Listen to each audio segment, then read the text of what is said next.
This is going to be a story time episode.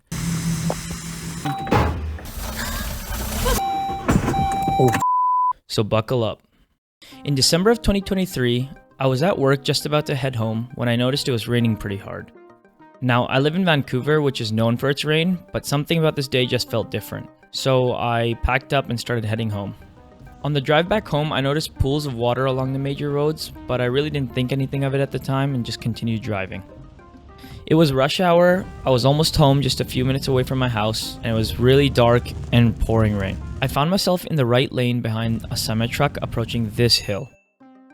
I don't have any footage from that day, but this is kind of what my view looked like. As I started making my way across the intersection, I noticed that the semi-truck started to bail left. And all of a sudden, I saw this giant wave of water coming towards me. And then I remembered one thing that I'd totally forgotten about. The previous owner had installed an aftermarket cold air intake. At that moment, I knew I was screwed and only had a few seconds to act, so I also started bailing towards the left lane. While trying to merge, I also tried to apply my brakes so I could slow the car down as fast as possible. And then, I heard a loud bang. My Saab is gone, for sure.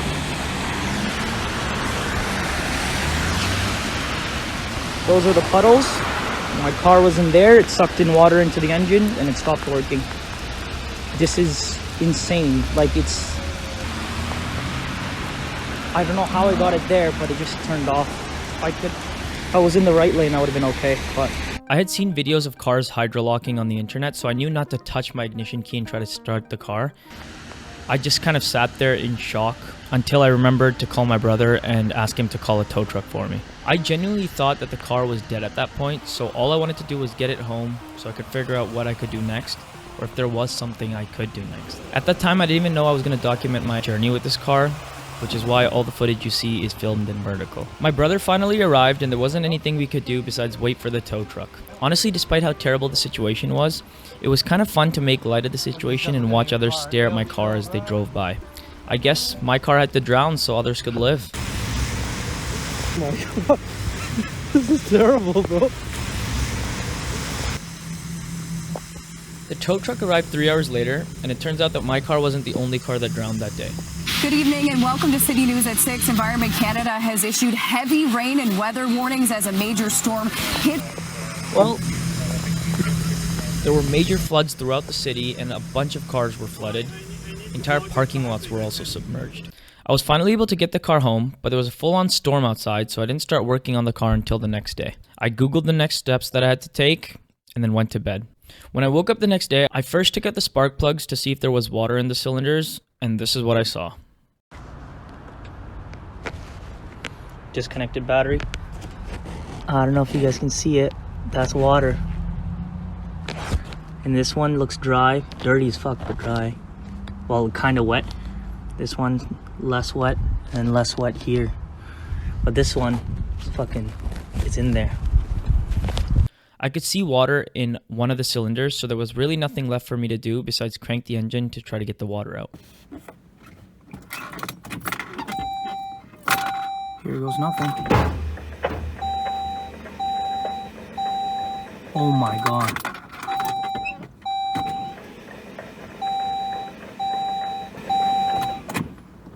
Jesus Christ. This was the craziest thing that I'd ever seen. When the water came out of the engine, it sounded like a gunshot. I made sure to keep cranking the engine to get all the water out, and then I poured Marvel Mystery Oil down the spark plug tubes to make sure that the cylinders were lubricated. Also, I made sure to check the oil, and it seemed fine. There didn't seem to be any water in it. Let's see. That's what's coming out. It's just a lot of dirt and crud and shit. I can't tell how much this is water. Honestly, I was just happy that the car was cranking and that the engine wasn't hydrolocked. I ended up getting really lucky. Just to be sure, I kept cranking the engine for about another 15 minutes to make sure that there were no water droplets coming out. And after that, I didn't really know what else to do. So the next thing I prepared to do was put the plugs back in and start up the car. Now, at this point in the video, some of you might be thinking, yeah, the next logical thing to do would be to start up the car, while the rest of you are probably shouting at the screen telling me to stop. I cringe every single time I watch this footage, and I apologize for what you're about to see. Fuck, I'm actually terrified. I'm gonna start it.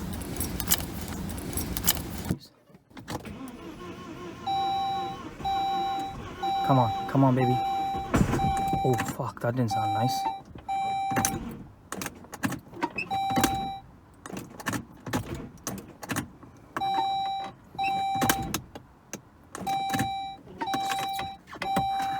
Did it lock up again?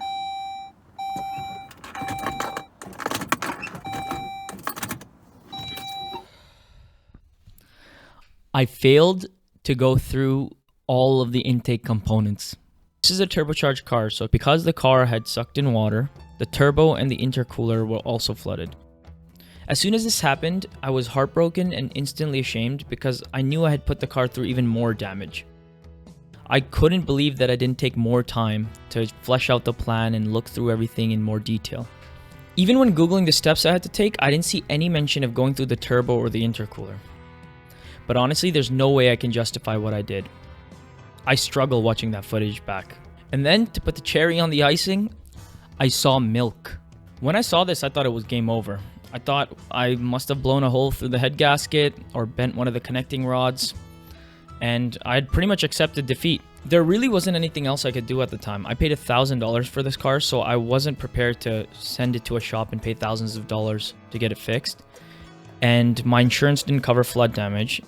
Even if it did, the car would be an instant write-off, which I didn't want to happen. So the only option I did really have was to deal with it myself. And at that point in my car journey, I didn't really have the tools or the experience to work on cars. So I just had to work with what I had and borrow tools from neighbors and friends. I then started taking off as many intake components that I could reach. The thing that stored the most water was the intercooler, which makes sense because it is the lowest point in the system. So once I got that off, I made sure to stick a blow dryer through it to get it as dry as possible. I did this for all the components that I could reach, and eventually I was confident that there was no more water in the system. But just to be sure and not rush into anything, I kept the blow dryer running to make sure things could get as dry as possible. The sun had now set and I was almost ready to start the car. I poured Marvel Mystery Oil one last time and cranked the car to get everything as lubricated as I could.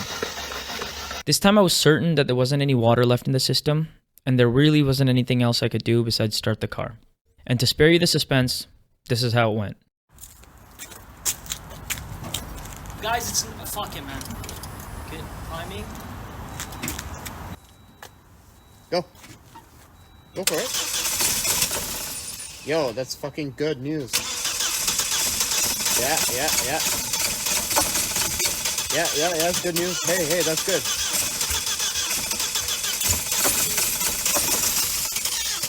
I could just feel that this car wanted to start, but I also knew that I'd forgotten something. So when checking the intake hoses, I noticed that I'd forgot to connect the hose that was coming out of the intercooler. After reconnecting the hose, this is what happened. All the way, push really hard.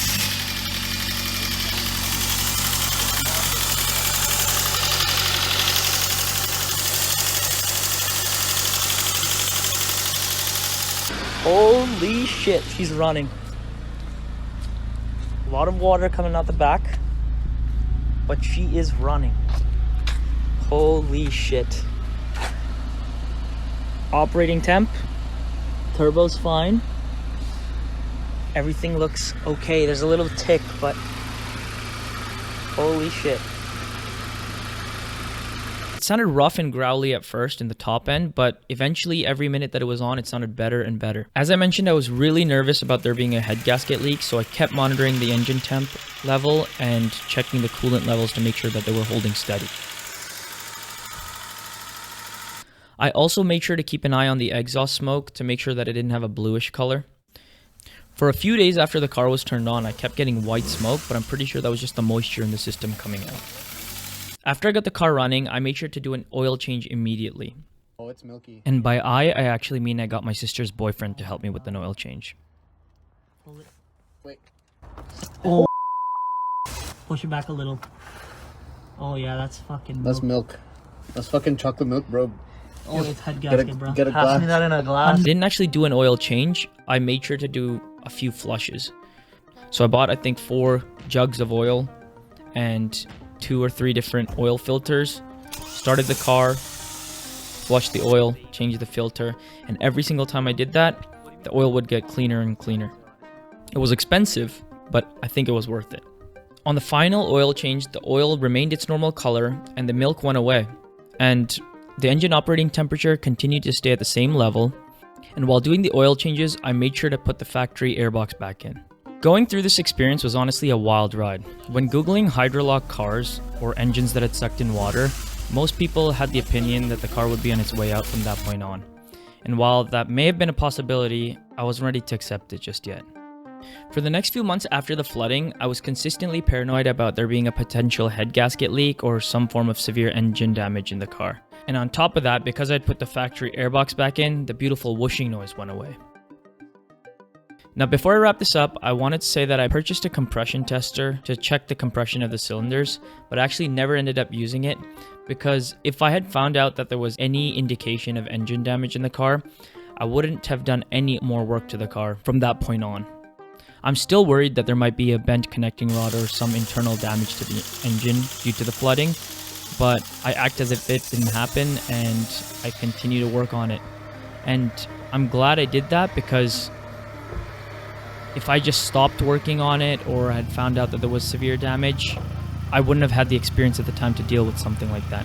And now I do feel comfortable enough and have the tools and the confidence to be able to tackle something like a head gasket job. In a very, very weird way, the flooding is what allowed me to start working on this car without having the fear of what the outcome would be, because the car was supposed to be dead to begin with. And I'm kind of grateful that it happened. This whole situation is what kind of jump-started my love for this car and made me understand how important it was to me. I've experienced so much with the car since then, and I can't wait to share it with all of you. I've got some pretty cool videos planned. Thank you all for watching, and I'll definitely see you in the next one.